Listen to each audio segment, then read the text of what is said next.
पुण्यातील यवत गावात तणावपूर्ण शांतता असली तरी पोलिसांनी अतिरिक्त कुमक मागवली आहे। यवत गावातील चौकात पोलीस तैनात आहेत, तर गाडीमधून पोलीस जमावबंदीचे असल्याची घोषणा देखील करतायत। गावात तणाव वाढू नये म्हणून पोलिसांनी खबरदारी घेत मोठी कुमक मागवली आहे। याचाच आढावा घेतलाय आमचे प्रतिनिधी जयदीप भगत यांनी।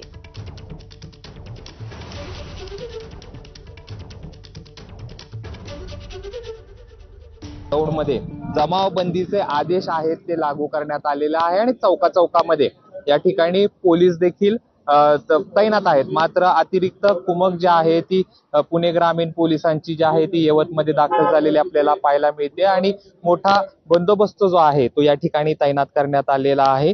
आणि त्यानंतर जे आहे ते जे संशयित ताब्यात घेतले त्यांच्या विरोधात काय कारवाई करणार आणि असं देखील राजकारण चांगलंच तापलेलं आहे। खरं तर काही आमदारांच्या वक्तव्यावरून या ठिकाणी गोंधळ निर्माण झाला, असं देखील राजकीय आरोप प्रत्यारोप सुरू झालेले आहेत।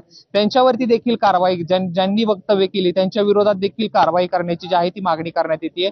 आता सगळ्यात महत्त्वाचं आहे की यवतमध्ये तणावपूर्ण शांतता आहे, कोणताही अनुचित प्रकार घडू नये म्हणून पोलीस जे आहेत ते अतिरिक्त कुमक मागवतात। चौकामध्ये आहे तो पोलिसांनी बंदोबस्त ठेवलेला पाहायला मिळतोय। कॅमेरा पर्सन राजेंद्र सह जयदीप भगत, एबीपी माझा, यवत, दौंड।